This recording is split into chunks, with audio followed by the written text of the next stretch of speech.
Welcome back to the ICAMA. Today we wanted to discuss the different things that, as we said, can affect you adversely in a negative way and really increase your discomfort, your suffering, and your symptomology. We're trying to bring some of those things to your awareness so you can choose wherever it is you want to do them, you don't want to do them. Now, it's not going to affect everybody the same way. Not everybody is the same, and we are all reacting to things in a different way at different times. And if you understand what we said earlier regarding the internal environment, you understand why it is affecting everybody in a different way, since we are all not all in the same stage of where our system is. Also, this has been part of our clinical experience and all of the years of our practice. Your experience might have been different. We are here to share ours for whatever it can benefit you. One of the major things that we can talk about is environmental factors. We can talk about things that are in our environment, if we live in the city versus we live in the country. If we talk about anything from garden supplies, pesticides, herbicides, different cleaning products that we use, different chemicals we come in contact with, some of them by our choice as to how we apply them in our home. Some of them have to do with just the areas, the cities, the counties that we live in. When we look at the different substances that we are inside the home, we can talk about cleaning supplies, the things that you use in your daily life, and also some of the ideas behind building materials. Are you in a new home? Are you in an old home? If you're in an old home, there's different things to consider, like asbestos, like lead-based paints, and a lot of substances that used to be very common in building supplies. Even in more modern types of construction, if we're talking about what kind of floorings you use, are we using carpets, and then the different types of carpets with the amount of VOC and toxicity that come with that. If we use wood floorings, what kind of wood floorings, how they're being finished, polyurethane, and different types of lacquer finishes that are designed to make the floors longer lasting and maybe more beautiful, but are also off-gassing and emitting a lot of substances that are toxic for us. And we strongly encourage you to look at no VOC or low VOC water-based type of products. We also can talk about considering that the type of paint you use to paint your house, anywhere from oil-based paint to water-based paint to high VOC to low VOC to no VOC. And you might not realize how those things are affecting your system and affecting your health, but exposure over time to breathing those substances can cause a lot of internal irritation and therefore an immune reaction and pathology. We can talk about the cleaning supplies that you use, from your laundry detergent to your dryer sheets to what kind of cleaning products you use for the floors. What do you wash the dishes with, either the dishwasher or in the sink. Different types of oven cleaners that can be very toxic, bathroom cleaners. Again, those are all under the category of different cleaners that you can use at the home that can be either healthy for you or again are toxic and can create irritation.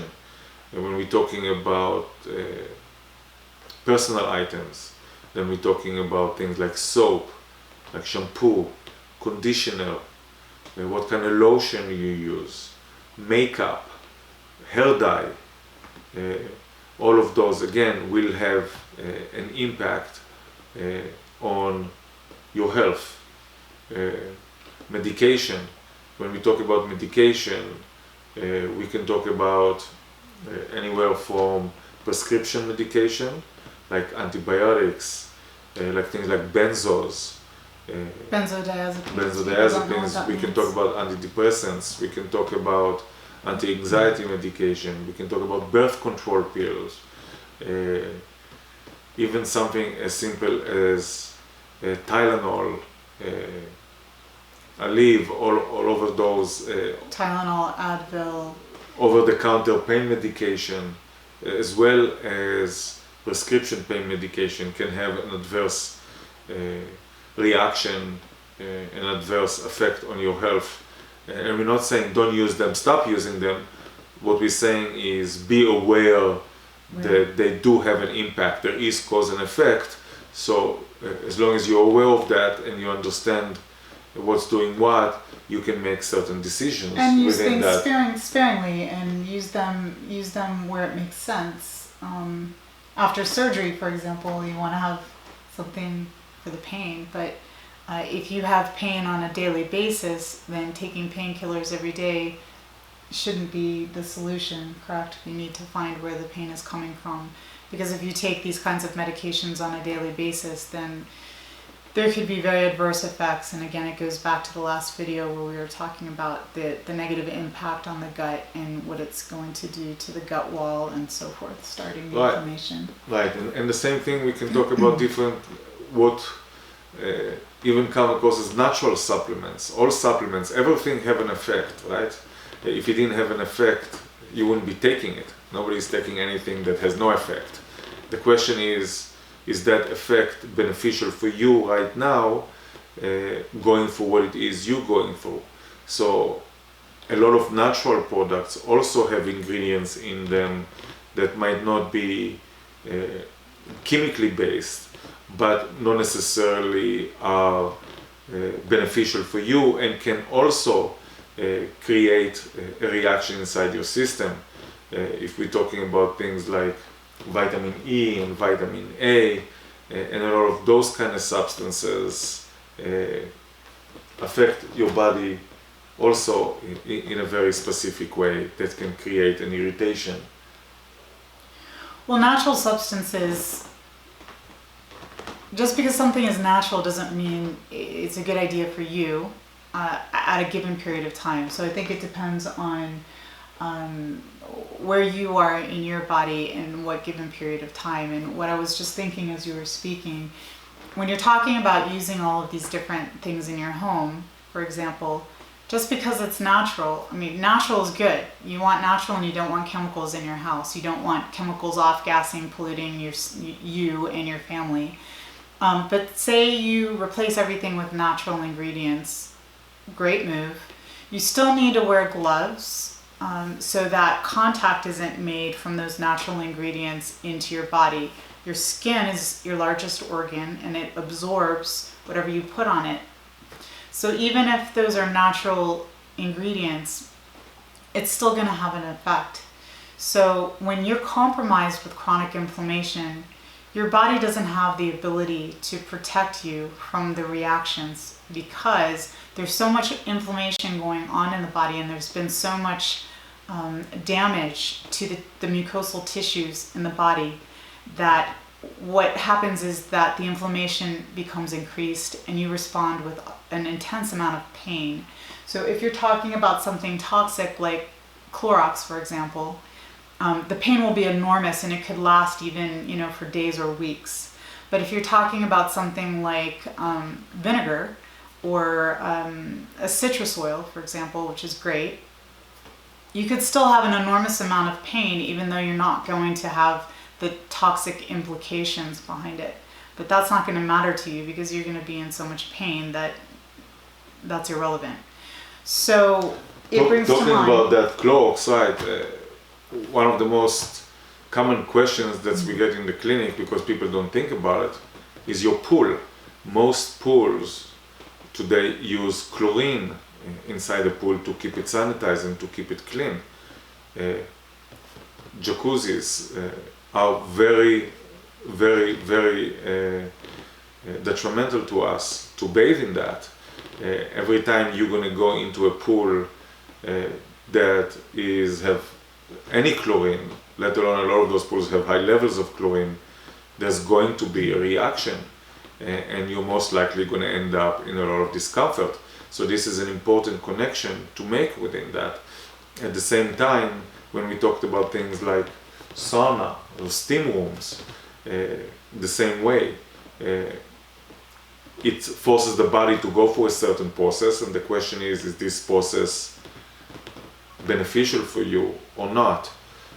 So those are things that you need to consider, even though it's not substances that you are consuming, but anything that you come in contact with and you absorb through the skin can have an adverse reaction on how it is that your immune system is responding, the level of pain and the level of inflammation. Correct. So, you know, and also aside from the inflammation, I just wanted to make one comment on the Clorox. Chlorine, regular exposure to chlorine has a strong affinity for the bladder and for the large intestine, and its chronic exposure has been correlated with chlorine regarding bladder and colon cancer. 90% increase in those cancers from chronic exposure. So when you think about that, it's not very difficult to understand how it could really affect your body. And people will say, well, I'm just going to put my feet in the pool. It's not going to matter because I'm not going to immerse my lower body in it, so then it's not going to flare me. But that isn't true because it's touching the tissues in your body. You could touch the tip of your toe or the tip of your nose with a particular ingredient, and it could affect the bladder or your fibromyalgia or your migraine. It's the exposure to your tissues that sets off a cascade of events of reactivity. And that's really common with skincare, which is a whole different subject, and we'll go into all of those things. But we're trying to give our listeners an understanding of the potential. The potential. There's natural substances and chemical substances, synthetic substances in our external environment everywhere that have the potential to affect us. And it's just knowing and understanding these various substances and what things are better for us, what things are less healthy for us, and kind of trying to control those factors when we're trying to get better. As our systems get better from the inside out, which will happen over time if you're thinking along this process, then your immune system becomes stronger and it becomes much easier for you to not react. Because the organisms in your body and the toxicity in your body is going down, so therefore the inflammation is going down. So these things have less of a propensity to affect you because there's less inflammation to exacerbate. And two, because the mucosal barriers throughout your body are becoming stronger and you have more of a protective mechanism against these substances. So it's not about living in a bubble. Some people will say, well, I can't live in a bubble. I can't live on this restricted diet for the rest of my life. I can't avoid all of these things. But no, that's not the point. The point is to control things in the beginning, to allow yourself the space to be able to heal. The same as if you broke your arm or your leg and you put it in a cast and let it sit. You have to kind of coddle yourself for a period of time to allow yourself to get stronger. And as you get stronger and as you get cleaner inside, this is what makes the body stronger and less vulnerable to all of these influences. Less reactive in a certain way. And definitely when we are talking about that, then we have to talk about things that we actually consume versus just environmental factors and things that come in contact with us. And before we go into the diet, another important things to be aware of is recreational drug use, where it will be smoking any substance or ingesting any substance, or even drinking. People don't realize that also alcohol, wine, beer, or any hard liquor can also adversely affect your system and create a lot of pathology. So don't just think about prescription drugs, over-the-counter drugs as a potential issue, but also recreational drugs and drinking, and not just alcohol. Sometimes we don't think about it, but things like soda, Coke, Sprite, any of those things can also create major pathology inside the body. So that's definitely something for you to consider on that level. When we're talking about drinking, also what kind of water you drink, which is a very important subject. If we're talking about spring water versus filtered water versus alkaline water versus reverse osmosis water, any of those systems have specific effects on the water, and therefore when you consume it, have a certain reaction inside your system and how that works. So when we're going to talk about even drinking water, there is a difference between one water to the next. So you need to think about all of those things. And these are each things that we'll get into. We almost need to devote one video per topic because they're all huge issues. But letting you know that these are things that you need to start thinking about. That's kind of the purpose of today's video, like I think. An overview of the different things that can really affect you for you to think about, and we're going to go into each one of them in more details. The other thing to think about is, of course, your diet. What are you eating?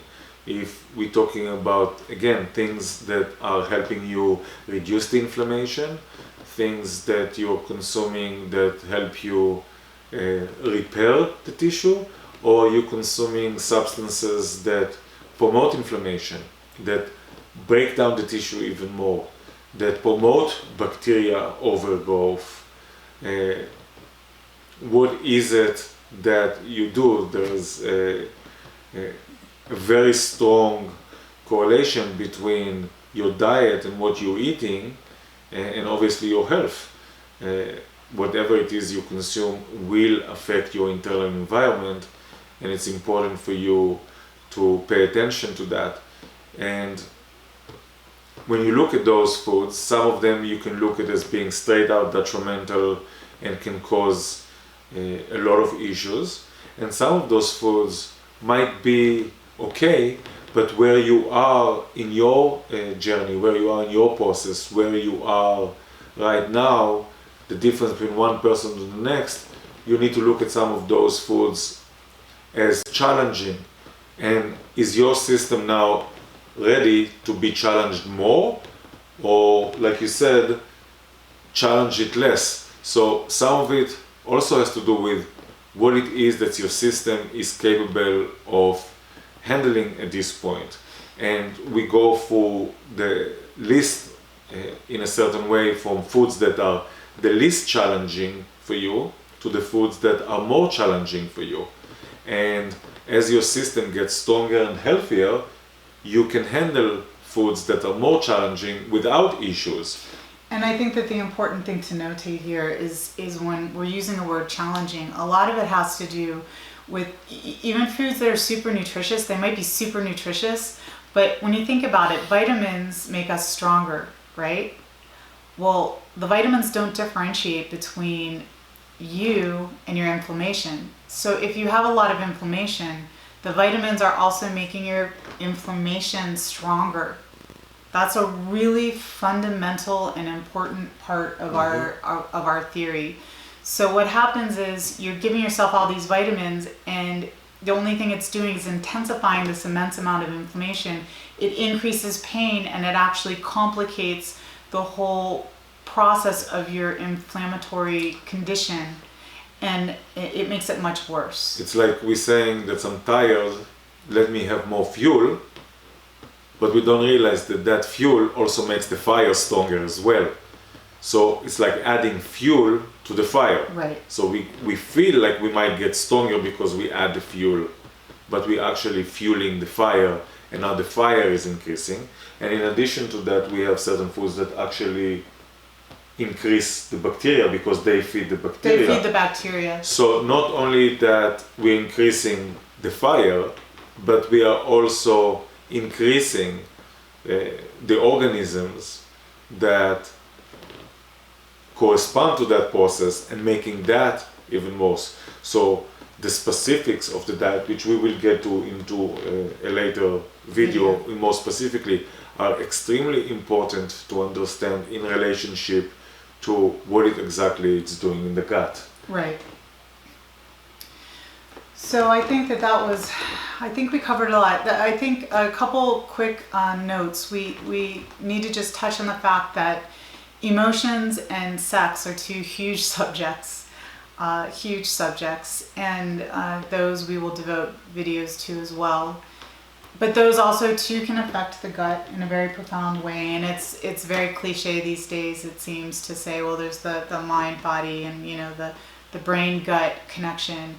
Well, the Chinese knew about that a long time ago, I think, and certainly in our paradigm as well, we talk about that a lot. Right, definitely. Stress is a huge factor. Or childhood emotions. I mean, it can go back because oftentimes we see people that their IC really started from the time they were little. And we've had little children, unfortunately, with interstitial cystitis, as you can see, I think, from a couple of our stories. It's tragic. And so we really need to devote a lot of time to the impact of emotions on the human body, on our physiology. And then sex is kind of a separate subject, but it's just one that I wanted to bring up because it's complex in and of itself and can have a tremendous amount of impact on what's going on with our inflammation. And that's a little bit more complicated, so we'll devote probably a whole video to that. But I think that today we just kind of illuminated a lot of the things you need to be thinking about. Obviously, diet, water, medications, supplements, things you're using in your home, things perfumes, your home is made of. Things your home is made of, things you're using around your home. All of these things are really critical to be thinking about in terms of your health. There's other issues too that affect that are environmental, but those are other issues that we'll discuss down the line. We're trying to stick with the very practical matters to try to get you the most amount of help that we can in the most expeditious way. So we want to really just say thank you for listening to this latest video. And if you want to start reading some of these books that we started talking about, we will notate them at the bottom of the video for you so that you have the opportunity to do that. There's a lot of really, really great information in them, and obviously that will kind of fill in a lot of the gaps of the things that we're speaking about, because just starting on this journey and really trying to give you as much as we can. So don't forget to like and subscribe and to comment anything you want, questions, comments, suggestions. We really appreciate them. Thank you. Thank you.